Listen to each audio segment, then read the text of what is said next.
नमस्कार दोस्तों, आज हम लोग बात करेंगे ऑटोमेटिक ट्रांसमिशन के बारे में। एटीज़ क्यों हमें इसमें क्लच की ज़रूरत नहीं पड़ती है और गियर ये कैसे ऑटोमेटिकली एडजस्ट करता है, ये सब जानने के लिए इस वीडियो को आगे देखते रहिए। मेनली इंडिया में 4 तरह के ऑटोमेटिक ट्रांसमिशन यूज़ होते हैं। पहला एएमटी ऑटोमेटेड मैनुअल ट्रांसमिशन, दूसरा सीवीटी कॉन्स्टेंटली वेरिएबल ट्रांसमिशन, तीसरा डीसीटी ड्यूअल क्लच ट्रांसमिशन, चौथा फुल्ली ऑटोमेटिक और एस्ट्रॉनिक ट्रांसमिशन एटीज़।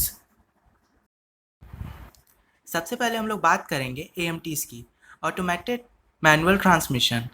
इस तरह का जो ट्रांसमिशन होता है ये पूरी तरह से ऑटोमेटिक नहीं होता है, ये सेमी ऑटोमेटिक होता है। इसमें जो गियर चेंजेस होते हैं उनमें क्लच की ज़रूरत नहीं पड़ती। ये हाइड्रोलिक एक्चुएटर सिस्टम और ईसीयू यूज़ करता है। तो ये जो हाइड्रोलिक एक्चुएटर सिस्टम और ईसीयू है ये कंट्रोल करता है कि कब गियर चेंज होना है, कि क्लच कैसे एंगेज होगा, डिसएंगेज होगा और क्या क्या होगा। तो ये ईसीयू कंट्रोल करता है हाइड्रोलिक एक्चुएटर सिस्टम के थ्रू। एक्चुएटर का मतलब होता है कि ये कंट्रोलिंग किसी चीज़ को आप अगर इलेक्ट्रॉनिक्स के थ्रू कंट्रोल प्रोग्राम के थ्रू कंट्रोल करेंगे तो जो मैकेनिज़्म रिक्वायर्ड जो मैकेनिज़्म आपको चाहिए होगा कंट्रोल करने के लिए उसे कहते हैं एक्चुएटर। ये बहुत ही सस्ता होता है और ये किसी भी मैनुअल ट्रांसमिशन वाली गाड़ी में लगाया जा सकता है।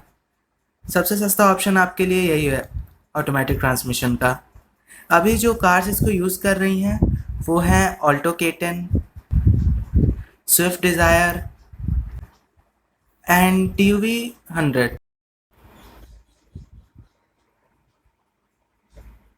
अब हम लोग बात करेंगे सीवीटीज़ की, कॉन्स्टेंटली वेरिएबल ट्रांसमिशन। इस तरह के ट्रांसमिशन में क्लच की ज़रूरत नहीं होती है। इसमें बेसिकली दो इन्वर्टेड सी प्लेट्स को जॉइन करके उसमें बेल्ट लगाई जाती है। तो जिस तरह से आपका इंजन का आरपीएम बढ़ता जाता है, जैसे आपके टॉर्क रिक्वायरमेंट होती है, आप जितना एक्सेलरेट करते हैं टोटली आपको उतना उसी के हिसाब से आउटपुट एडजस्ट होता है। ये सबसे ज़्यादा यूज़ होता है मार्केट में। सबसे ज़्यादा यूज़ इसका टू व्हीलर्स में होता है। जैसे आपकी एक्टिवा हो, टू व्हीलर्स देखेंगे उनमें स्कूटीज जितनी भी आप देखते हैं मोस्टली उनमें यही यूज़ होता है। ये सबसे सस्ता। इस ट्रांसमिशन में इनफाइनाइट गियर्स होते हैं और अभी जो कार्स इसको यूज़ कर रही हैं बैलेनो, होंडा सिटी, जैज़ और डस्टर सीवीटी। अब तीसरे नंबर पे आता है हम लोग का डीसीटी ड्यूअल क्लच ट्रांसमिशन। ये बेसिकली एएमटीज ही होते हैं मगर इसमें दो क्लच लगते हैं, ऑड गियर्स के लिए अलग और इवन गियर्स के लिए अलग, ताकि जब आप किसी और जैसे थर्ड गियर में है, ऑड गियर है, तो फोर्थ गियर का क्लच एकदम रेडी रहता है कि वो सीधे इवन गियर में स्लॉट हो जाए। इससे ज़्यादा एफिशिएंसी मिलती है और ये एएमटीज से अच्छा होता है। इसमें आपको ड्राइव करते टाइम गियर लीवर पे 4 ऑप्शन मिलते हैं: पार्किंग, रिवर्स, ड्राइव और न्यूट्रल। इस तरह के ट्रांसमिशन को फोर्ड फिगो एस्पायर में यूज़ किया जाता है और इसमें क्लच पेडल की ज़रूरत नहीं होती है। अब हम बात करते हैं फुल्ली ऑटोमेटिक ट्रांसमिशन की। ये सबसे महंगे ऑटोमेटिक ट्रांसमिशन है और सबसे ज़्यादा अच्छे यही होते हैं ऑटोमेटिक्स में। जैसे जैसे आपकी गाड़ी चलती है ये उसी के हिसाब से गियर से एडजस्ट करते हैं और कितना एंगेज करना है, कितना नहीं करना है, क्या करना है, ये सारी चीज़ें ये अपने आप करते हैं। इसमें आपको कुछ भी सोचना नहीं पड़ता और ये बहुत ही फ्लॉलेस होता है। ऑटोमेटिक ट्रांसमिशन 3 पार्ट्स में डिवाइड होता है: फ्लूइड और hydraulic coupling, planetary gear train और हाइड्रोलिक कंट्रोल। इसमें हम सबसे पहले बात करते हैं फ्लूइड और हाइड्रोलिक कपलिंग की। तो ये वही काम करता है जो आपका मैनुअल ट्रांसमिशन में क्लच करता है। ये गियर्स को लॉक और अनलॉक करता है।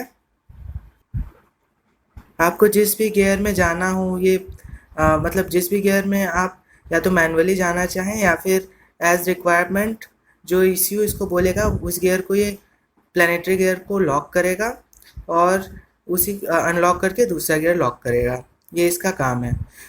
सबसे कॉमनली यूज़ होने वाला फ्लूइड और हाइड्रोलिक कपलिंग वो है टॉर्क कन्वर्टर। इसको सबसे ज़्यादा मार्केट में यूज़ किया जाता है, इसे मशीनरी के में काम आता है जहाँ आपको बहुत ज़्यादा पावर की ज़रूरत होती है। इस सेकेंड अब हम लोग सेकेंड पॉइंट पे आते हैं, प्लानिटरी गेयर्स।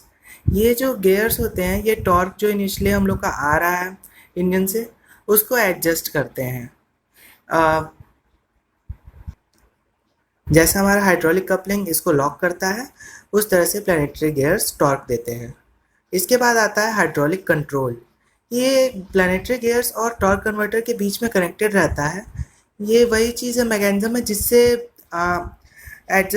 जिससे कंट्रोल किया जाता है कि पूरे सिस्टम को, कि अब कब कौन सा गियर लगना है, कब कितना एंगेज होना है, कितना नहीं एंगेज होना है, कैसे हाइड्रोलिक कंट्रोल काम करेगा, और पावर ट्रेन में कौन सा प्लानिटरी गियर अब एंगेज करेंगे तो कितना पावर रिक्वायरमेंट, मतलब जितनी हमारी पावर रिक्वायरमेंट है उतनी पावर रिक्वायरमेंट मिलेगी और स्पीड मिलेगी। ये वही सब एडजस्ट करता है।